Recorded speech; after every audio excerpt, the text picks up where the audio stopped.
thank you so much for coming out and supporting our poets today. I am a senior English writing major here at Lipscomb with a minor in French. And the collection that I'm going to share with you today is titled, We Don't Talk About These Things. And in it, the speaker is building for herself an escape route, and she tries to extend an invitation to her listeners to join her as she searches for new perspectives. The first poem in this collection is titled Le Ciel, which is French for the sky. And I wanted to start this collection with this piece because I wanted it to be that invitation for the audience to open their minds and come alongside the speaker. Le Ciel. If home is where the heart is, let's tie our hearts to a red balloon. Float away into the sky and settle down among the cirrus clouds. I hear you could watch the perpetual sunrise. If you could find the right perspective, imagine what you could do with eternal fire. First a ladder, then our kingdom, with thrones of cumulonimbus, castle gates knocked to Lucent to light our way back when the north wind blows us off course. Benevolent queens and kings of the stratosphere, let us rule with the strength of 1,000. When the people below start searching for us, they'll sense the warmth of the sun, but we won't come down. We found that the air is thin, our hope high. As a writer, I think that inspiration can come from anywhere, and a lot of the ways that I like to try to find inspiration is by paying attention. And so this poem is called IKEA Furniture. Like I always say, it's like building an IKEA bed by yourself with the wrong type of screwdriver. The wordless directions confusing, minimalist simplicity. No matter how hard you turn the bolts, the frames won't line up. Damn those Swedish furniture giants for making such trendy, irresistible bedroom furniture for only 130 of your hard-earned American dollars and 4 hours of an evening to build. They knew what they were doing, but you have no idea what you're doing. Past opening the boxes, and you didn't even do that right. By this point, I've forgotten if I'm talking about building intimacy or particle board bed frames with glossy white finishes. I just think it would have been easier if you had a second pair of hands. One of the poets that I've been really inspired by lately is a poet named Janine Gailey, and she has written a collection, Field Guide to the End of the World, and in it she uses a technique called speculative fiction, and where she's able to write from the perspective of her speaker surviving the apocalypse. And I wanted to try to play around with this technique, and so there's several poems in this collection that I call space logs that use that speculative fiction. Space log, Moon Voyage, Entry 1. NASA sent me scouting for the new moon colony, looking for the next best place to erect vacation resorts, strip malls, laundromats, and sun explosion shelters. I did find water up here, electric blue and shimmering in the bottom of these craters, and my small crop of experimental space corn is coming in nicely along anti-radiation lamps basking in warm purple atmosphere. My eyes crave something more than this uneven landscape. Who knew the gravity here would feel more like floating underwater? Must remind NASA to send more boot weights in their next care packages, and more pencils. Must stop writing love letters to an unknown deity I heard is lost somewhere up here. Must find the time to weed the garden and lay the foundations. This is a poem about middle school. They buried their dead behind the playground of the middle school. Their dead being a dissection frog, and they being a group of middle school girls. Giggling together as they eulogized, noticing me even as I hoped not to interrupt.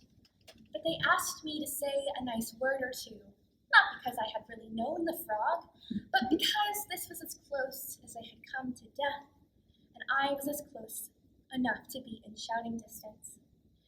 And those girls, they wanted to be watched, because it wasn't enough that they were standing behind the tire swing and they were performing a ritual they had yet to completely understand. And I didn't have the heart to tell them they didn't dig deep enough, didn't tell them they'd smell him in a week, when all the playground kids would ask, and the middle school girls would dip their toes in the mulch and look sheepishly down at their feet. Space log, moon voyage entry 2. When the reflected light is dim, I think about how much time it takes for the sunlight to hit the earth, bounce back to the moon, bathe me in the same static glow. I wonder if our boot prints belong up here, if we are designed to feel so weightless. I fear we may drift off into space, so I lie us down in fertile lunar soil, show you what it could be like to feel grounded. But you have something else in mind. As the galaxy between us grows wider, you lose your memories like I count the stars.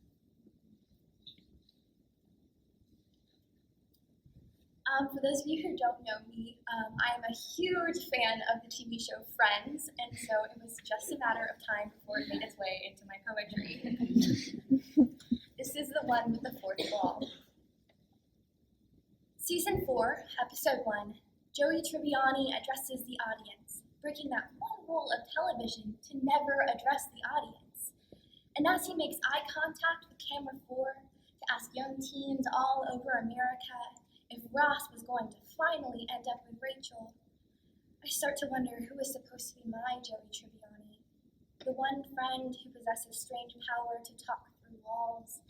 I am trapped within these 4 walls, stronger than the plywood of television living rooms, walls built by hands rich with offerings and stolen innocence, the same praying hands covering mouths like mine, wandering over bodies like mine, eyes widening like mine. We don't talk about these things. These things have rules. Never address the congregation. Never leave those silent 4 walls. Never lift up your hands. We don't talk about these things. How my hands shook as other hands took their time. Every scene I tried to speak, these 4 walls getting smaller, my silence getting louder. We don't.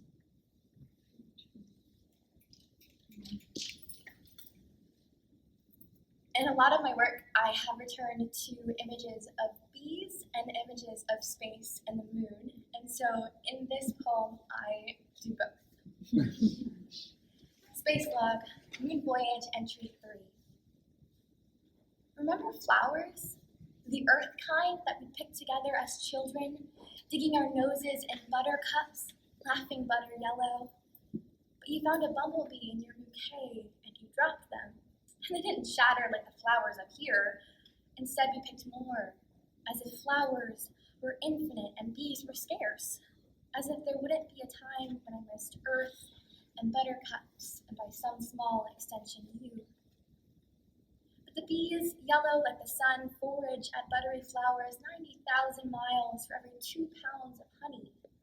I'm not sure how much honey that is in light years, but when the bees went missing, they only foraged farther than we thought possible, traveling the 238,900 miles from Earth to Moon, escaping our planet before we thought to. And that's why the bees will outlive us. Though they only live 152 days on Earth, up here they'll live forever.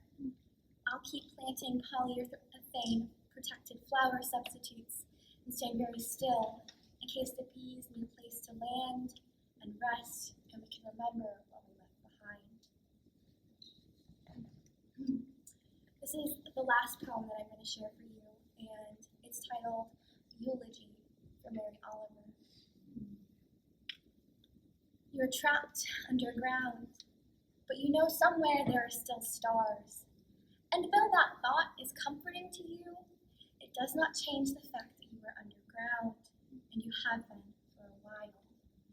And as everyone always says, when you get lost, you should stay where you are, someone will find you. But how does that work when you're lost inside the ground? Maybe everyone is in the ground, or else they are all the stars. And their light is searching the earth, but they are forgetting to look in the places they can find you. But listen, though you are missing, you will rise again.